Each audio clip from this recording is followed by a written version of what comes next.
I had made a trip down to my brother's wedding in North Carolina and was driving back to Oregon. It was a very long drive, around 5 whole days, and to keep it from being any longer, I basically just drove for as long as I could every single day until I got tired. On the 4th day, I kept driving into the night with the plan to pull off at a motel whenever I felt like I needed to. It was around 10 p.m. when I got to a portion of the road that was very barren. No other cars, no semi-trucks, and just empty, desolate roads. I actually was a little worried about how long I'd have to go before the next motel because my phone had no service on this stretch of road. At least I'd chugged a couple of energy drinks, so I was pretty wide awake for the time being.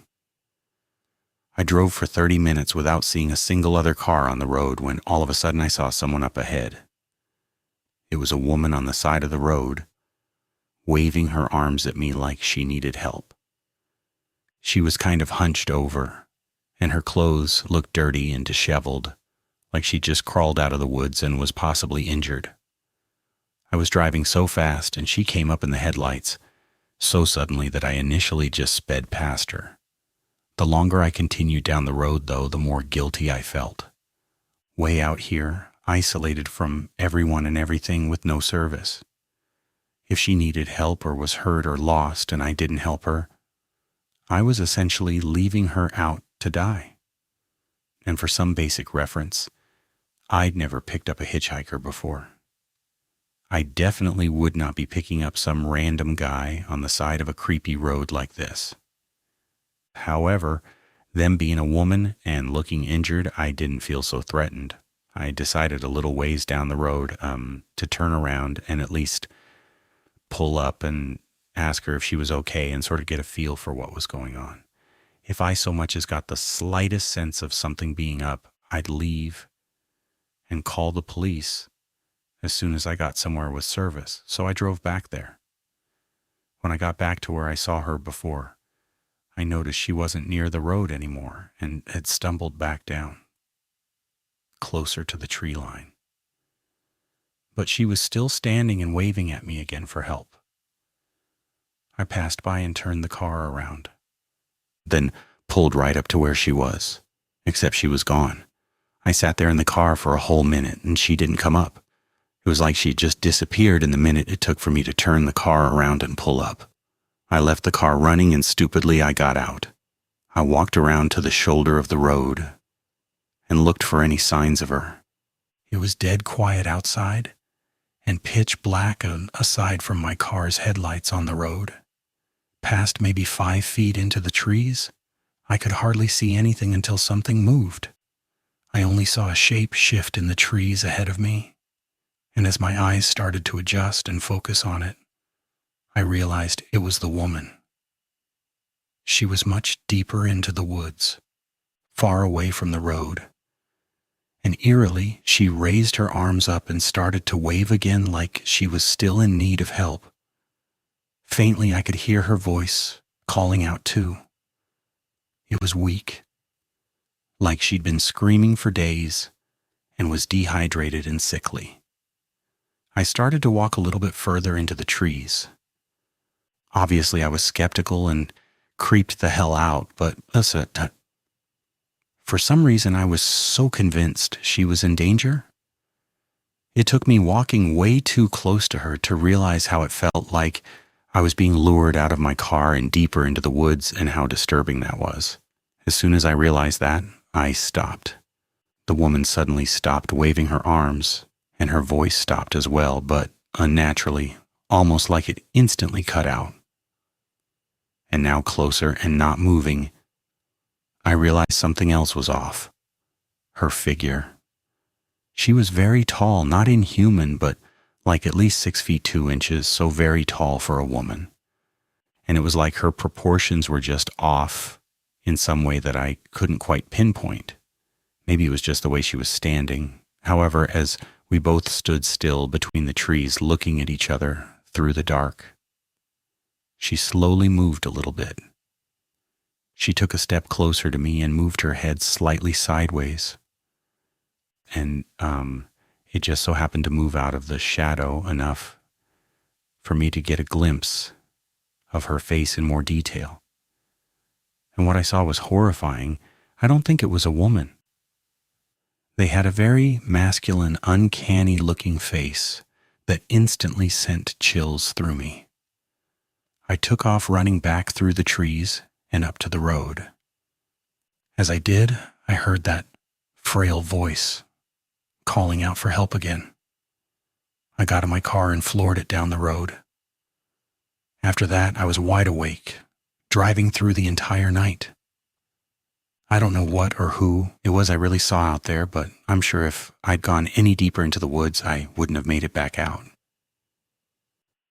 I was on a hunting trip, staying in a small cabin in the Adirondacks of New York as a home base in between excursions. The cabin was really just a wood shelter. It had nothing in it but 2 bunk beds and a single window. I brought all my camping gear for when I was out hunting, but the shelter was just slightly warmer and safer than a tent for me to recoup at in between trips. I went on my first excursion the day after making it to the shelter, heading out for 2 nights and camping in the forest. It was abnormally quiet out there, not seeing any animals or even really any tracks. So in the morning after the second night, I headed back up to the shelter. When I got in, I didn't notice right away, but after a few minutes I was sure that someone else had been there. A few things were moved around and were out of place, though nothing was missing.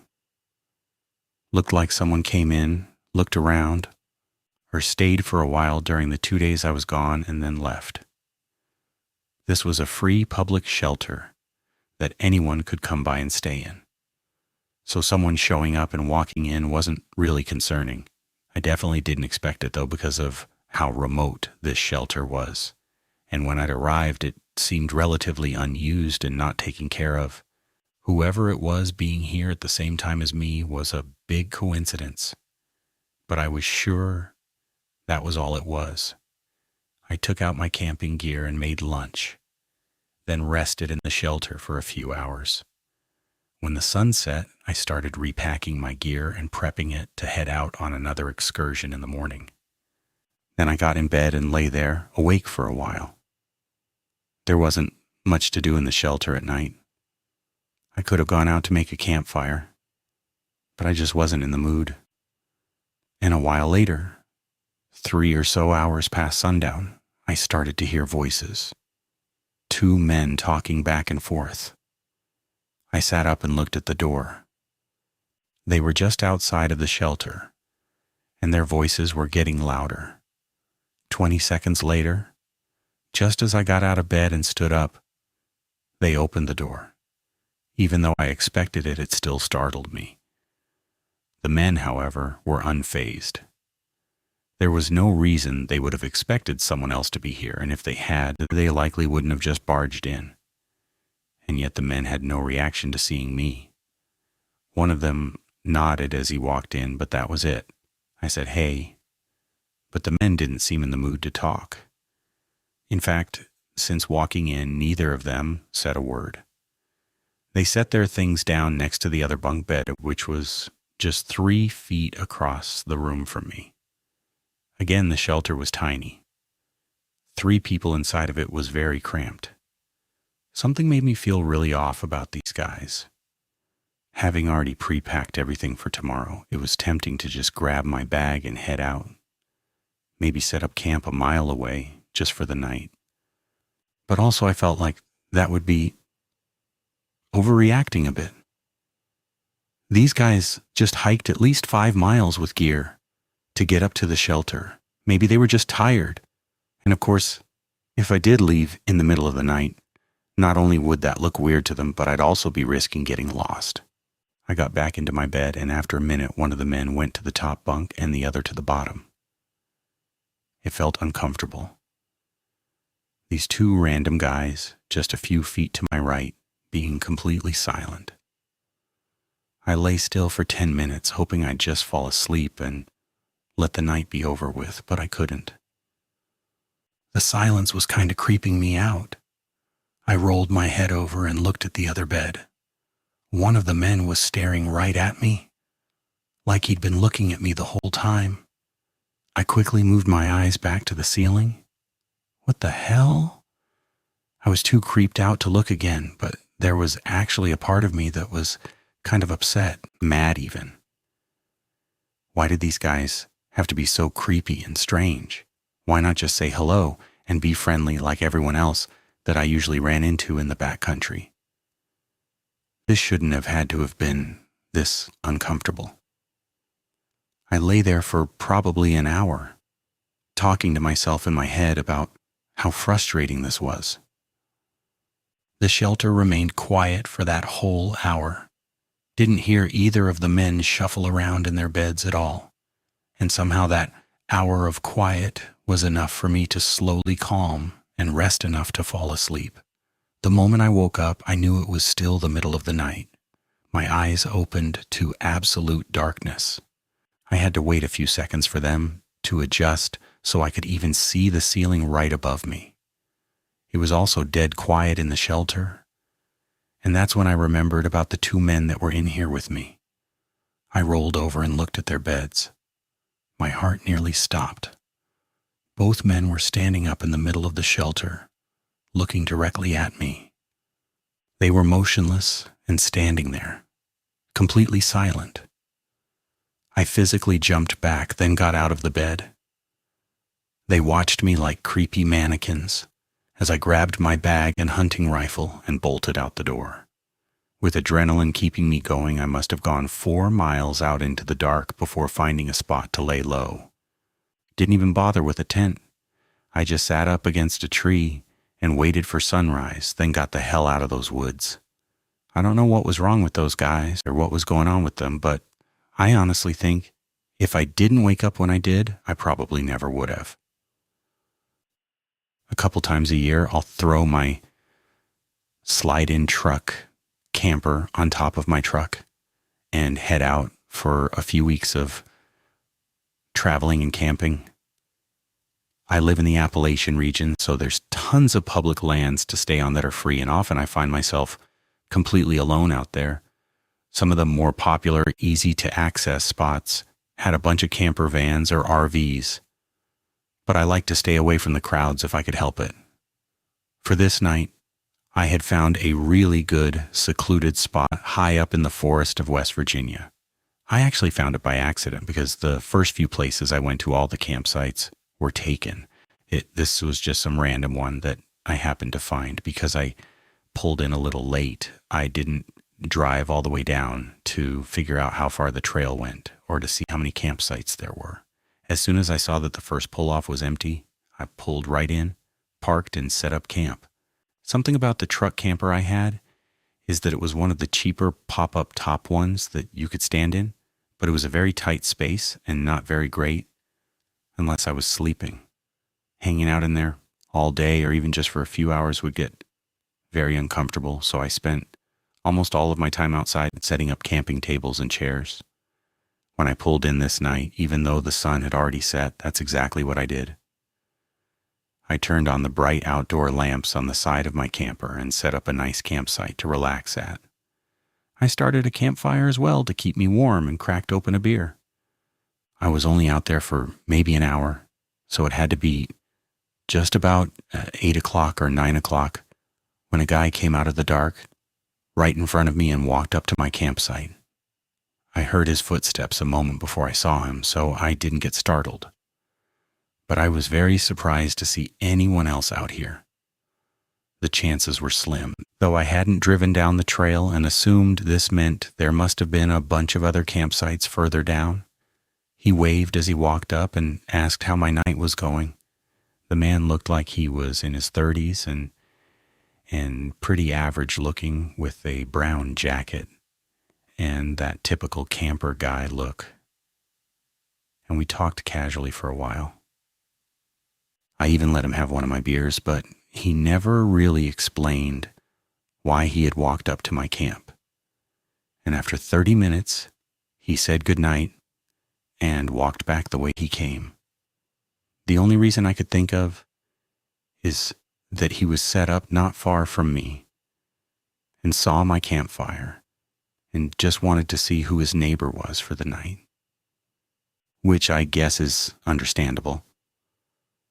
Once it got much later, I left everything out and headed into my camper to sleep for the night. In the morning, I headed back out as soon as I woke up to make breakfast and go for a short walk to stretch my legs. Figured I might as well walk down the trail to see the other campsites. The sun was just coming up and it was hazy and cold. I walked for a minute, not getting very far past my campsite, when I stopped. There was a small turnaround area, looking like it was naturally made by a few trucks having to do a U-turn. But that was it. There were no other trails or paths going any further, and no other campsites at all. Past the turnaround spot, it was dense, thick forest that you couldn't even fit a car through if you tried. I looked around some more, even going further down the trail the way I came in, thinking I might have missed other spots. But I didn't. My campsite was the only one. So where the hell did that guy last night come from? While we were talking last night, he mentioned he was also camping here in a small truck, similar to mine, so I was just really confused. I went back to my campsite and made coffee and sat outside, keeping a lookout for if the guy came back around. Hours passed. Over that time, I'd gotten less worried about it and started to see it as just something weird. Maybe the guy decided to leave in the middle of the night for some reason. Clearly he wasn't here anymore, so I didn't bother getting too overworked about it. I had a nice, mostly relaxing afternoon, cooking over the campfire and watching the sun set over the forest. It was so quiet out there alone, and that was one of the things I loved so much about being at spots like this, rather than crowded campsites that always had someone blasting music with a boombox outside, disrupting the silence. I was outside for a couple hours into the night, longer than I would usually stay out, but I was enjoying my time. However, I started to hear footsteps coming through the trees. And then that same guy appeared, walking out of the dark and up to my campsite. I didn't even get any words out before he came up to the fire and sat down across from me, asking how my night was. After recollecting myself, I played along and waited a minute before trying to casually ask where he was camping again. "My truck is just down the trail over there." He pointed toward the part that I had walked earlier, the part that I knew he wasn't at. I faked a short laugh and said that was weird because I was walking this morning and didn't see anything down there. No truck and no campsite. The man's smile faded a bit and he had a more straight, serious face. "Huh, that is weird," he said in an unsettlingly calm, unbothered tone. There were a few moments of disturbing silence, neither of us speaking, and just sort of looking at each other, trying to figure the other one out. Then he asked me, "What else did you see out there?" The way he said it genuinely scared the hell out of me, like there was something else out there I could have seen that he didn't want me to know about. I nervously said nothing, that it was hazy out and that, I didn't see anything else. He maintained eye contact, his face stiff and not showing any emotion for several seconds. Then he smiled. "Well, if you'd like, I can show you to my campsite. It really is just right over there." He stood up and took a couple of steps, motioning for me to follow him. I said that I was good, but he responded that he could tell I was uneasy and that it would make me feel better to know he wasn't lying. I held my ground and said no. I could tell that really bothered him, but he tried not to show it. He then nodded, then looked like he was thinking for a second before walking away back into the dark. As soon as he was gone, I threw everything into my camper. I didn't even take the stuff apart or fold it up. I just shoved it all packed into the back and got in and drove out of there. I made a quick turn, and as I turned to drive away, my headlights lit up the darkness for a moment, revealing the man still outside of my campsite. He was standing there as if watching me the entire time, though he was now holding something. I don't know what it was or even what it looked like, because I only looked for a moment before the headlights moved off of him and I drove away. I don't know what was up with that guy or what he was doing out there. Honestly, I don't want to know. The thought that I was out there alone with him, possibly moments away from something awful happening, is horrifying. I'd rather let myself believe he was just a weird guy up to no good. I think I'm done with solo camping for a while, but if you survived these stories without jumping at every little noise in your house tonight, go ahead and hit that like button and subscribe. Oh, and definitely share this with your favorite hiking buddy, mostly just to make sure they're as freaked out as you are right now.